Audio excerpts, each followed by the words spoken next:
할렐루야, 2024년 8월 30일 금요일 아침입니다. 지난 밤도 잘 주무셨나요?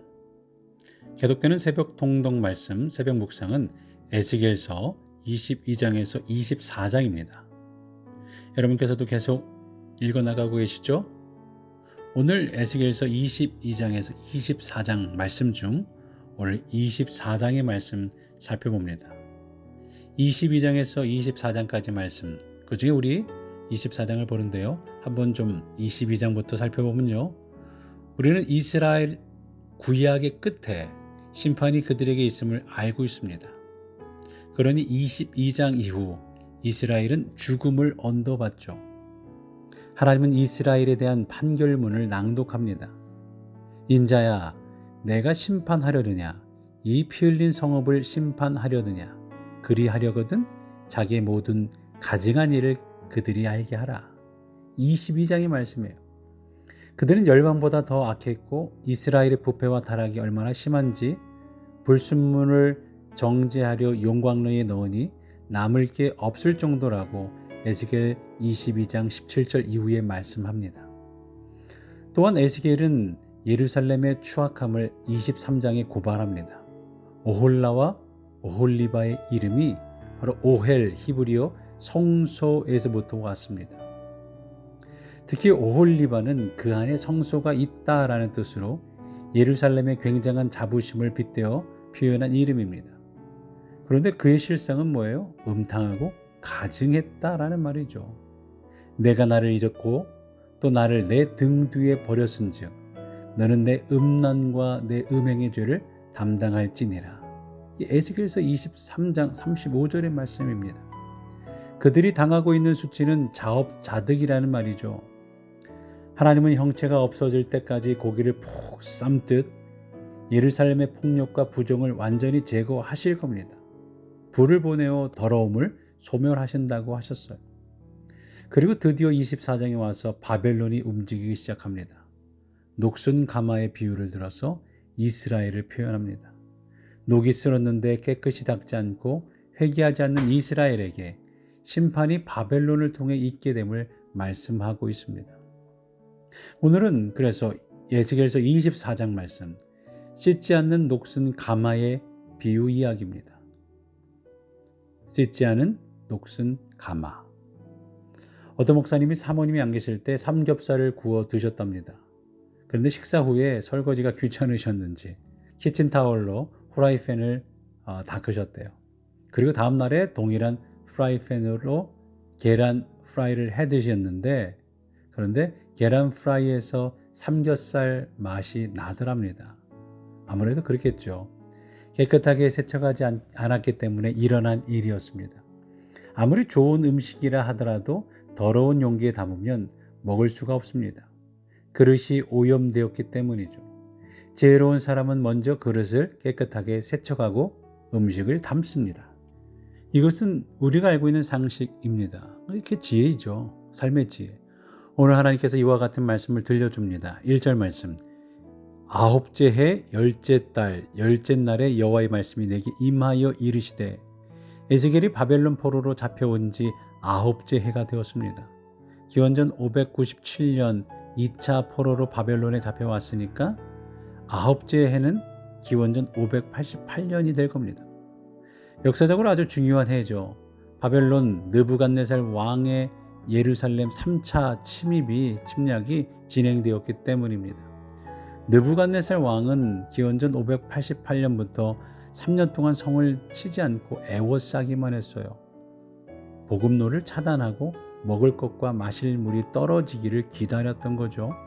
그 결과 기원전 586년 남유다가 패망하게 되죠. 이제 마지막 침입이 시작되었어요. 바벨론 왕이 가까이 왔다는 말씀이죠. 2절 말씀에 인자야 너는 날짜 곧 오늘의 이름을 기록하라. 바벨론 왕이 오늘 예루살렘에 가까이 왔느니라. 임박한 심판을 앞두고 하나님께서 선지자가 가마 하나를 준비하라고 하는 거예요. 가마에 물을 붓고 불을 떼고 그 안에 고기와 뼈를 함께 넣어서 뼈가 무르도록 삶으라는 말씀입니다. 4절 5절 말씀 볼까요? 건 후에 물을 붓고 양떼에게 한 마리를 골라 각을 뜨고 그 넓적다리와 어깨의 고기의 모든 좋은 덩이를 그 가운데 모아 넣으며 고른뼈를 가득히 담고 그 뼈를 위하여 가마 밑에 나무를 쌓아놓고 잘 삶되 가마 속의 뼈가 무르도록 삶을 지어다. 그런데 이 가마가 어떤 가마인지 그릇의 상태가 어떤지 중요합니다. 6절을 보니까요. 그러므로 주 여호와께서 이와 같이 말씀하셨느니라. 피를 흘린 성읍 녹슨 가마 곧 그 속에 녹을 없이 하지 아니한 가마여 화 있을진저 제비 뽑을 것도 없이 그 덩이를 하나하나 꺼낼지어다. 그 가마는 녹이 쓸어 있었습니다. 녹슨 가마에서 삶은 고기는 어떻게 되었을까요? 푹 삼긴 고기를 사람들이 먹을 수 있었을까요? 없습니다. 뼈와 고기에서 우러나온 국물도 마실 수가 없어요. 녹물 때문이죠. 만약 사람들이 그 고기를 먹거나 국물을 마시게 되면 건강에 치명적인 손상을 주게 될 겁니다. 지속적으로 이런 고기를 먹거나 국물을 마시게 되면 병들어 죽을 수밖에 없을 거예요. 이 녹슨 가마가 현재 남유다의 영적 상태입니다.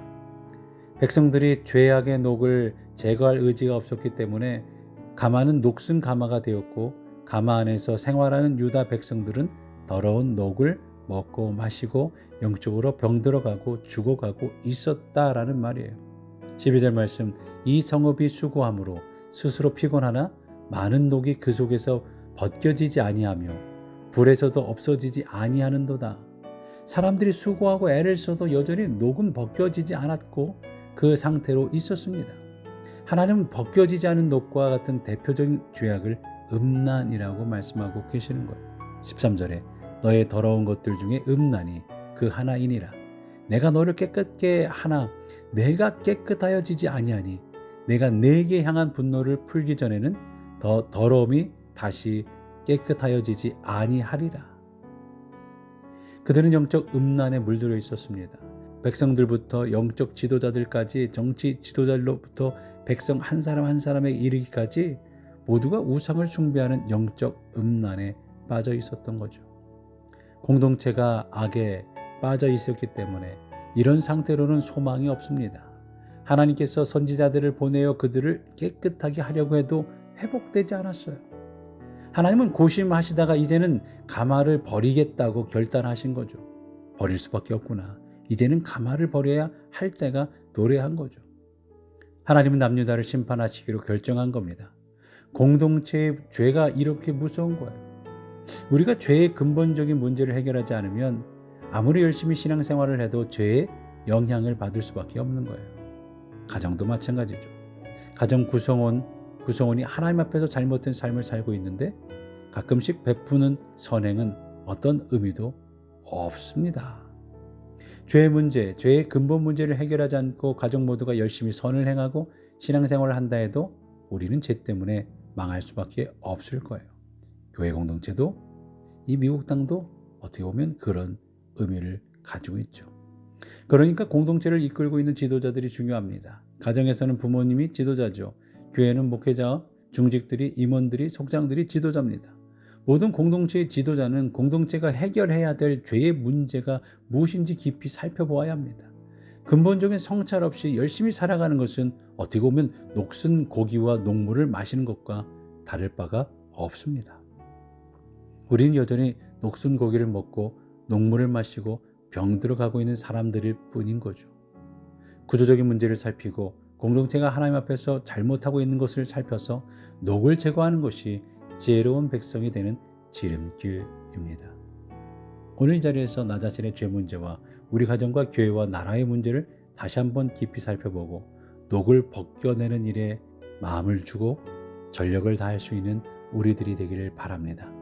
하나님 앞에 깨끗한 그릇이 되어서 우리가 속한 공동체에 어떤 것을 담아도 하나님이 안심할 수 있는 그런 깨끗한 우리들, 마음의 그릇을 갖고 공동체의 그릇을 갖고 우리 교회가 그렇게 깨끗한 교회가 될 수 있기를 간절히 축원합니다. 우리 한번 들으신 말씀 생각하며 읽으신 말씀을 보면서 다짐하며 하루를 출발할까요? 죄악의 근본을 살펴 녹을 제거부터 하겠습니다. 우리의 마음에, 성품에, 생각의 그릇을 깨끗이 한 후에 하나님께서 맡기신 일을 성실하게 감당하겠습니다. 오늘도 이렇게 다짐하며 함께 출발할 때에 우리 서로를 위해서 기도해 주기 바랍니다. 지난번에도 계속 기도하듯이 일부에 나온 홍진수 성도님, 그의 아내 김희성 성도님 함께 주의전에 잘 나오실 수 있도록, 또 일부 예배에도 잘 나오실 수 있도록, 또 김희성 성도님이 예수님을 알 수 있도록 이 부흥회 때 함께 참석할 수 있도록 기도해 주시며, 우리 조용일 성도님, 조석원 청년, 김현진 성도님을 위해서 이번 기회 부흥회 참석하고 하나님의 부르심을 받을 수 있도록, 하나님의 은혜를 경험할 수 있도록 함께 기도해 주시기 바랍니다. 특별히 박태봉 집사님, 이백은 집사님 가정도 함께 올 수 있도록, 또한 우리 박태봉 권사님, 어머님 김봉금 권사님 많이 편찮으시다고 하는데요, 계속 기도해 주시고 잘 회복될 수 있도록 기도해 주시기 바랍니다. 우리 교우들의 아픈 이들을 위해서, 신분을 위해서, 교회를 위해서, 찬양단을 위해서, 부흥 강사님을 위해서 함께 기도하며 이 하루를 출발하도록 하겠습니다. 기도하며 나아갑니다.